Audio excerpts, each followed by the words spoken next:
Hey everyone, welcome back to Math Fluence with Mr. L. So this is the part 2 of my previous video on sketching graphs or quadratic graphs using the turning point form.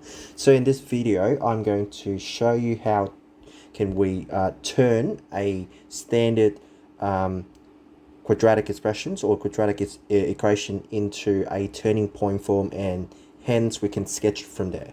Right, so let's quickly look at the skills that we need here. So if you watched my previous video on how to use the turning point form to sketch a parabola, you would understand with the turning point form, you would have an equation that would undertake this form here. So y equal to a times x minus h all squared plus k, with the turning point or the vertex at h comma k. And then the letter A stand for, or the number in front of the bracket, stand for the dilation from the x-axis, whereas the H and K are the numbers that will represent the shift upward, downward, left, or right. Okay. In order for us to turn a standard quadratic equation into a turning point, you will need to have the skill to complete the squared. Alright, so the skill to complete the squared, this skill's here. I have made a video on this before, so you can, if you're not sure how to do this, you can just you can just click out of this video and then go look for my previous video on how to complete the squared. Now, it's actually really easy, so I'm going to just show you how to do it in this video as well. So let's look at the first example together, okay? Alright, so here I have my first example. As you can see, the example wants us to sketch the equation y equal to x squared minus 12x plus 37.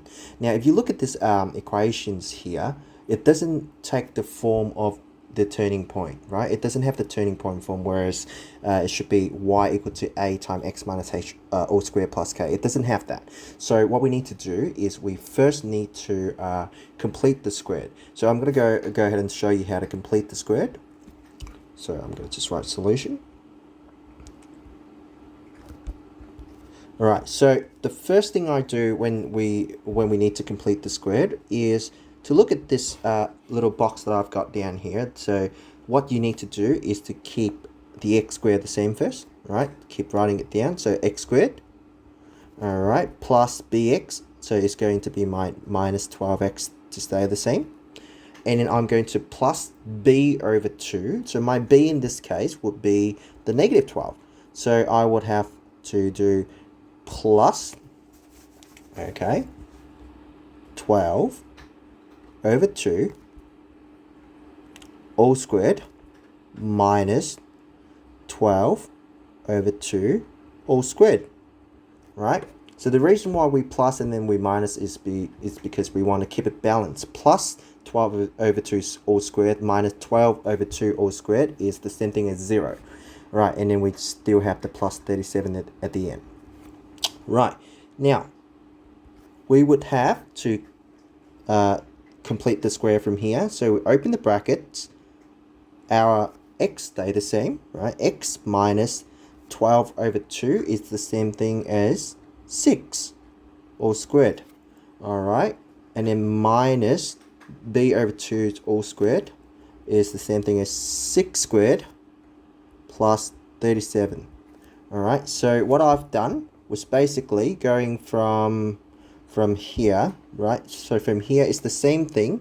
It's the same thing as a squared minus 2ab plus b squared, right? So I'll just turn that into a minus b all squared. You would have learned this in the previous video. So if you're not sure what I'm doing here, feel free to go out of this video and then just have a look at the video on completing the square again.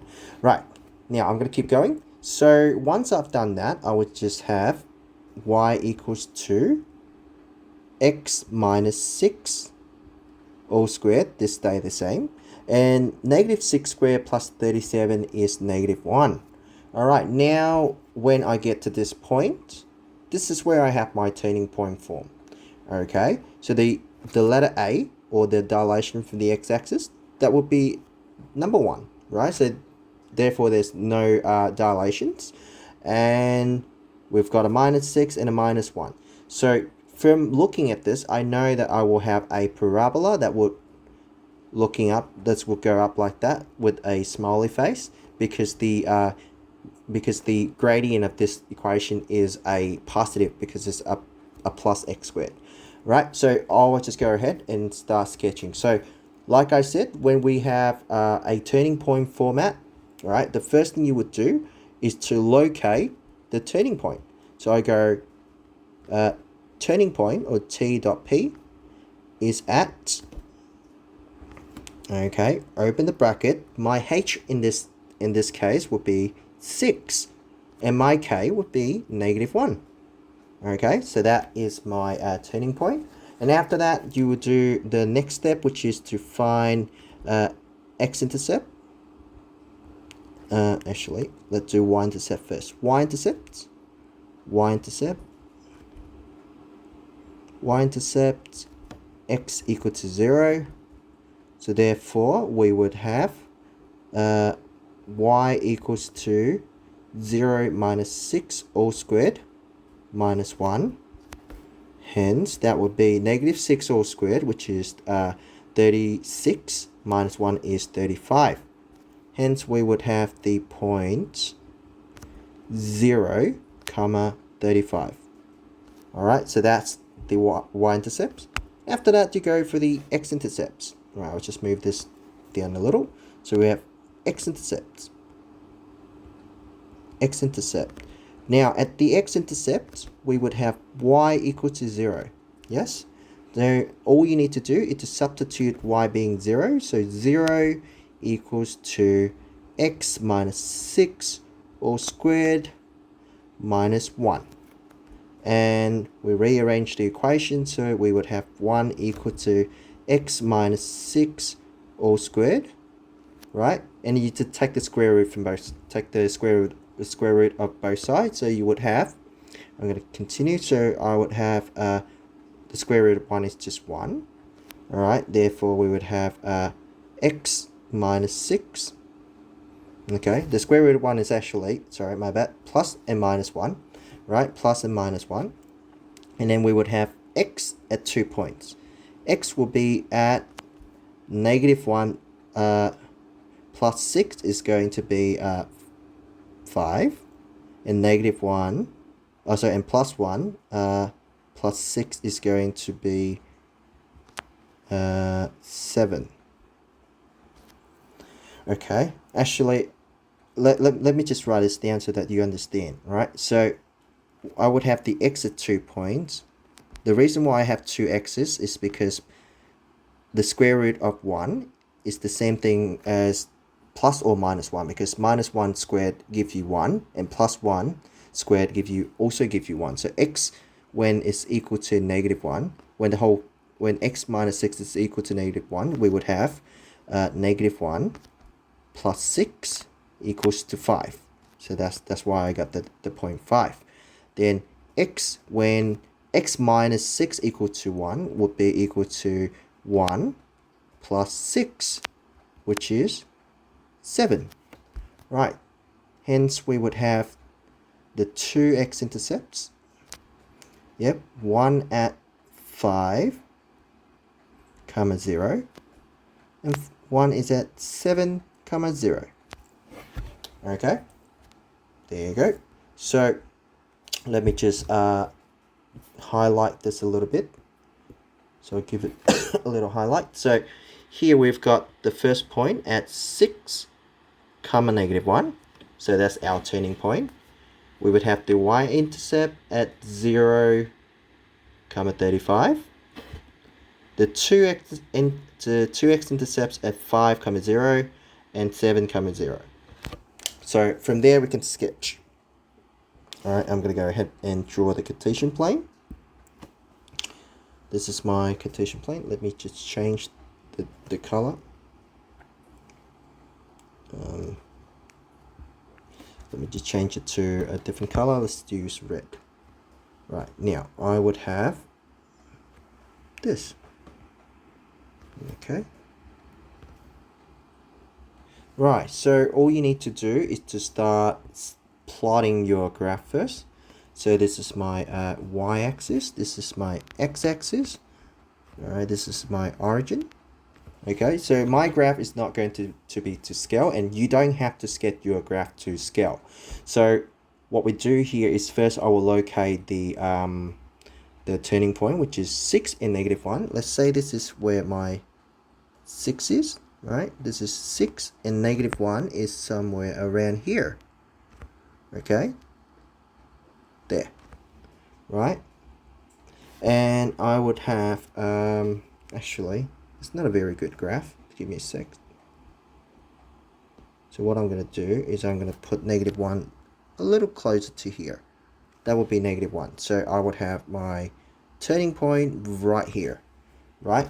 And then my x-axis, sorry, my x-intercept is at 5, 0 and 7, 0. So this is 5, right? This is my 5, okay? And this is my 7 over here, all right? It's not a very good graph, but you get the point, right? And my y-intercept is at 0, 35. So let's say 35 is somewhere up here, right? This is 35 for the y value. And all you need to do is to connect the dots, right? So what I like to do is, make sure that you have a curve because it's a quadratic graph, right? You don't just draw a straight line between the two dots, right? So what I like to do is I always like to go from my turning point outward, right? I go from my turning point and I sketch my graph outward, right? To touch my y-axis, okay? To create a y-intercept. There you go. And then on the other side, I'll do the same thing, but make sure it's symmetrical with this side. Okay, so that's how you will sketch the graph. Okay, so that's the quadratic graph for this questions here, x squared minus 12x plus 37. So you can turn basically turn every standard quadratic equation into a turning point form and then sketch it like this. Okay, let's go ahead and try another example. Alright, so here I have another example. This one is not so straightforward because the previous one that we've done, it was a monic quadratic equation. The coefficient in front of x squared was 1. Now here we have the coefficient in front of x squared isn't 1, which is, we have -3. So immediately I know that I will have a dilation. Yeah, I know that I will have a dilation, and my graph is going to look like this, look like a frown. Why does it look like a frown? Because the coefficient in front of x squared is a negative number. So that means the gradient for this graph or this parabola will be a frown looking parabola. Now let's go ahead and try to do this. So what we do is we're going to try to do the same thing. We'll try to turn this quadratic equation into a turning point form, and then we sketch it from there. So how are we going to do that? So if you've watched my video on how to complete the squared, you would have known how to do these questions here. So my first instinct is to factorize the equation. So yeah, I will factorize the equation so that I would have a monic quadratic expression. So what I'm going to do is I'm going to factorize -3 out of the entire expressions. I would have open the brackets. On the inside of the brackets, I would have x squared. And notice how we have a minus 12x. So you've got to be very careful here because I've seen a lot of students, they keep making mistakes of getting the wrong signs. So if you have a -3 on the outside, in here, if you want to create a minus 12x when you open up the brackets, you got to have a plus 4x on the inside, because -3 times 4x is -12x. And then same thing here. If you want a plus 15 when you open up a bracket, on the inside you will need to have a minus 5. Alright, minus 5. Alright, so from there, what you can do is, well, a lot of you would think, okay, we can just factorize the equation. Yes, you can. Yes, you can. there's two way of sketching this quadratic equation, but this way that I'm showing you is just to complete the square. All right, just to complete the square so I can get you the turning point form. So I'm going to follow that way. All right, so what I'm going to have is y equals to -3 on the outside, just stay the same. Right, now on the inside of brackets, I'm going to just follow my equations down here. Right, my formula down here. So I've got x squared plus 4x, yes, and I'm going to plus 4 over 2 all squared, right, minus 4 over 2 all squared, right, minus 5, right, and then I would have -3 on the outside of the brackets. On the inside, I would have, actually, let's just write it a little different. So usually with the big brackets, you would do a square bracket. Now let's do that. So we have a square brackets. Yeah, so we don't want to do a big round bracket and a small round bracket. This doesn't look good. Now, here, let's do a big square brackets, because on the inside of the square bracket, there's round brackets. So, round brackets. So here we would have, open the brackets, x plus 4 over 2, which is plus 2, all squared, all right, minus 4 over 2 squared, which is 2 squared, all right, and then minus 5, and then close the square brackets. So the next thing we would have is -3 on the outside of the brackets. We would have the square brackets again, x plus 2 all squared, and then minus 2 squared, which is minus 4, and minus 5 is going to be minus 9. Okay, there you go. Now, when you get up to this point, what you want to do is you would want to times the -3 back into the big bracket so that you can expand it. So you want to expand it now. So what you do is time -3 on the inside onto the inside of the big bracket. So we got -3, open the round brackets, x plus 2, right, squared. And -3 times -9 is a plus 27. All right. Now, like I said, this is not the only one way to sketch a quadratic graph. I know what some of you, when you see this second step here, you know there's another way to sketch it. But in this video, I'm only showing you how to use the turning point form. All right. Now, when I have my turning point form, I will immediately find the turning point. So turning point, or T dot P, is at my H is going to be -2, okay, and my K is going to be 27.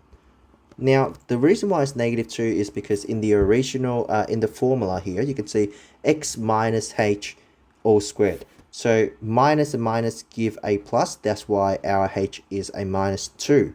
Right, so that is the turning point. And after that, we do the same thing as we always do. We will find the y-intercept. All right, y-intercept. Okay. At y-intercept, we would have x equals to 0. So therefore, we would have 0 plus y. Here you go. Y equals to -3. And open the brackets, 0 plus 2. All right, 0 plus 2 all squared plus 27. So we would have y equals to 0 plus 2 is 2. 2 squared is 4. 4 times -3 is -12. -12 plus 27 would be 15. So therefore, we would have the point 0, 15, right? That is our y-intercept. And let's do the x-intercept. All right, let's do the x-intercept. So x-intercept. Okay, y is going to be equal to 0. So therefore, we would have 0 equals to -3. Open the bracket, x plus 2 all squared plus 27. All right, and we just have to solve for it from there. So we got, I'm going to just quickly try to solve this. So we've moved the plus 27 to the left. We have negative 27. Negative 27 divided by negative 3 is going to be 9. And it's going to be equal to x plus 2 all squared. Alright. And after that, we take the square root of both sides. We would have root 9 is the same thing as plus or minus 3. And then it's going to be equal to x plus 2. Okay. And once you've done that, we're going to do what we did before.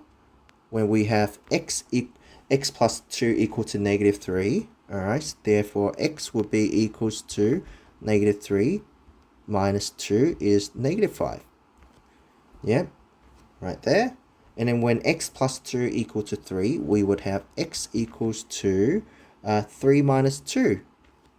Yeah, 3 minus 2, which is going to be 1.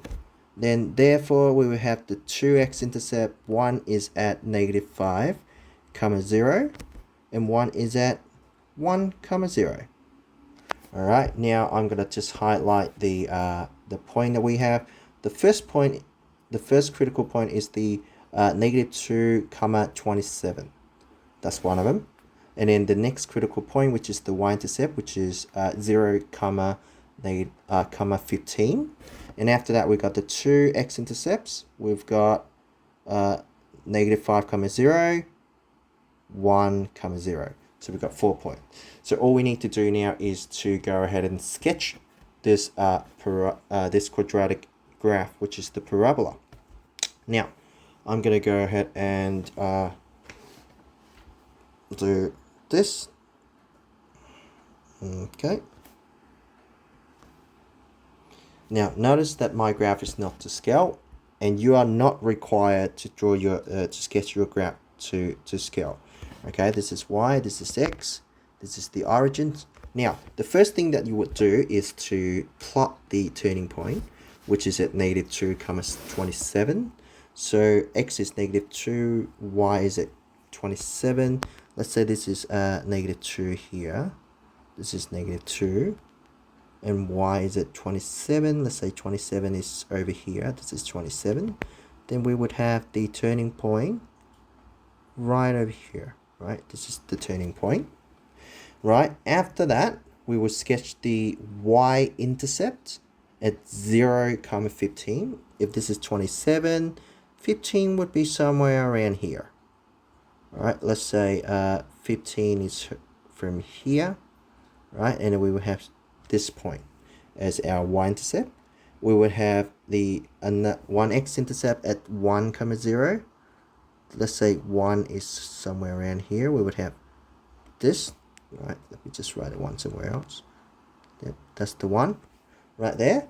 And then we would have the another x-intercept at negative 5, comma 0.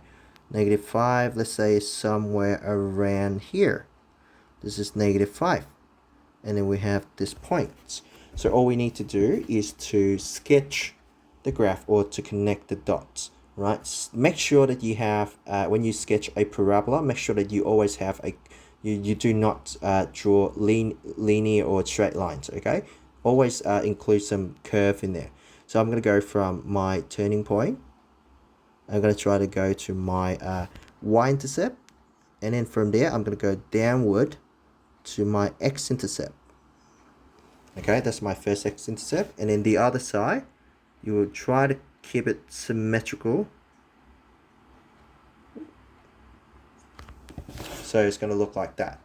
Right, so there you go. Going to look like that. So that's how you would sketch a quadratic graph by turning your quadratic equation into a turning point form. And I hope that this video helped you to understand better how to sketch using a turning point form. Now, in the next videos that I'll upload, I will show you how to sketch quadratic graph or parabolas without using the turning point form.